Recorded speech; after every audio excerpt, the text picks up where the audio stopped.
Hey everyone, gonna be doing a real short video here, and this is just one more in a long line, a whole series now of videos pertaining to the border crisis in Canada. And this in reference to a CBC radio article. As It Happens is the program. Tory MP Michelle Rempel calls on Liberals to end illegal border crossings. Canadian confidence in the immigration system is being undermined, Rempel says.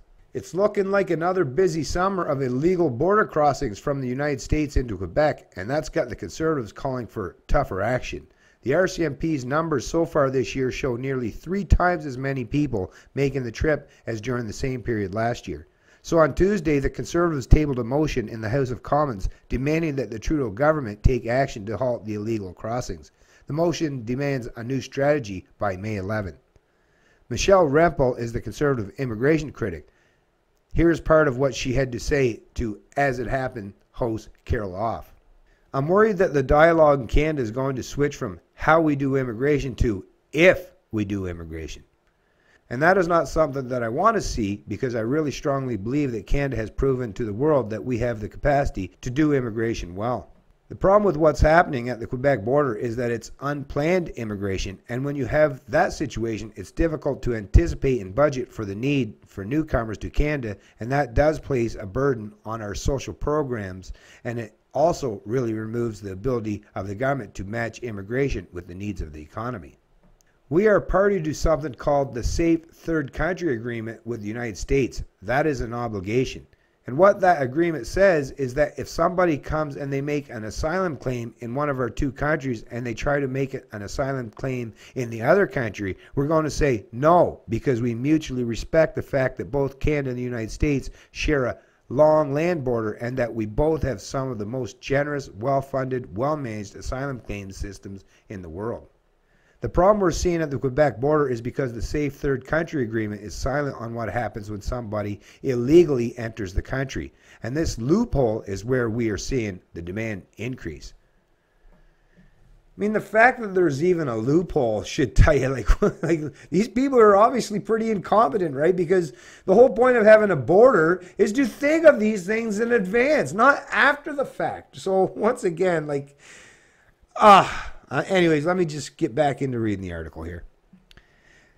Now Justin Trudeau has said that he wants to observe this agreement, but by allowing the unplanned migration to come through the border illegally without taking any action to close that loophole, we're encouraging people to take that route.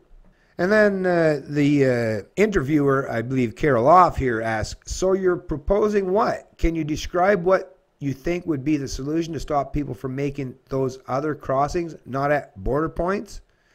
And Michelle answered with, we feel that what the government should be doing is 2 things. They should be broaching the issue with the Americans, saying, let's amend the agreement so that it's also clear about what happens if you enter the country through a non-official port of entry. And I will say there's an initiative in the U.S. that they're actually trying to do that, but their Canadian counterparts seem to be not willing to engage in that conversation. So what we're seeing is, once again, the Liberals are unwilling to even do anything at this point, at this junction, to stave off or to prevent this mass influx of illegals into our country. Of course, it's not really in their interest to do so, considering a lot of these people come to this country, based on Justin Trudeau's tweet, we welcome y'all. He knows that that's a voter base for the Liberals. So yeah, they're not going to shoot themselves in the foot politically, and that's why they seem unwilling to step up the plate and protect our borders and protect Canadians from this mass influx of immigration that are constantly going to continue. As what's happened in so many other areas is it's going to continue to stifle and suppress wages in Canada. And that's just one example. I could point out many others, and I have in the past. But you have to watch those videos to listen to what else I've had to say in regards to what kind of precedent and devastation to our social and economic lives this kind of mass immigration has been causing for the Canadian people. But while that process is being undertaken, the minister actually has the power to deem places a port of entry.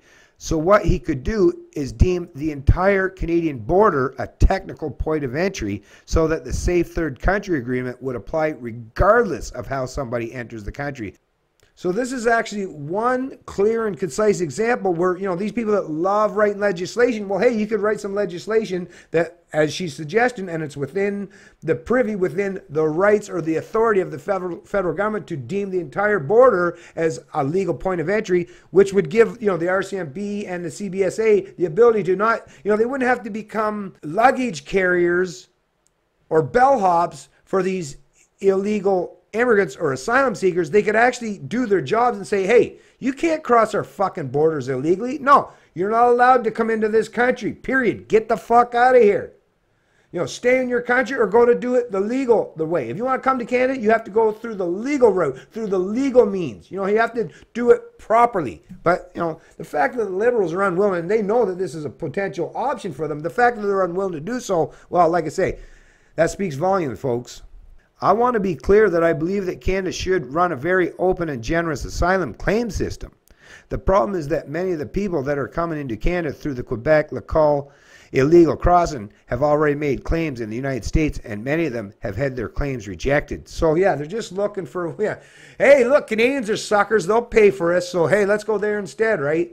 Anyways, but like I said, I appreciate Michelle from pointing this out, but once again, even just reading through this article and listening to the kind of rhetoric that some of these conservatives are suggesting, they're still all about open borders and immigration and allowing an influx of these immigrants or asylum seekers, but they want to do it in a different manner, right? So listen, Canadians, you don't have anyone really genuinely backing you up, although the Conservatives are the lesser of the evils as far as this particular topic and this particular subject and this particular point and this particular junction. But once again, none of them have your best interests at heart, especially if you're the working class in Canada that's going to have to compete with all these illegals or either pay for them, because that's the other area of it. If they're economic migrants, and we've seen now 60+% of them go on the doles, right?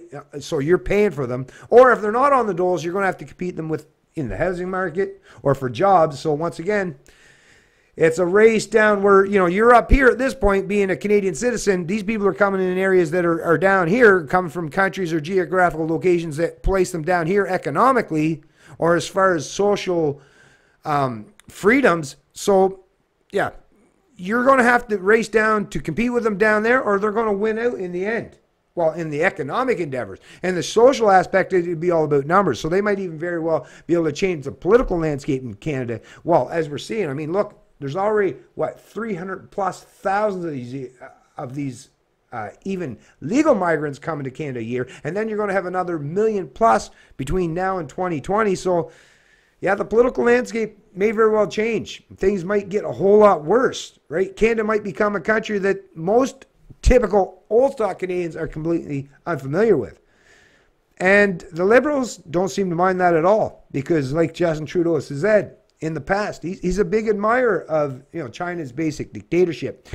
His family are big fans and friends of the Castro regime, the communists. So yeah, these people have no loyalty. They don't give a shit about any pretense of a social contract or a social construct. And they're showing time and time again that's just the reality, folks. So it's up to you and I. It's up to the rest of us that we got to push back. We got to show some force. We got to show our willingness to stand in opposition to this stuff.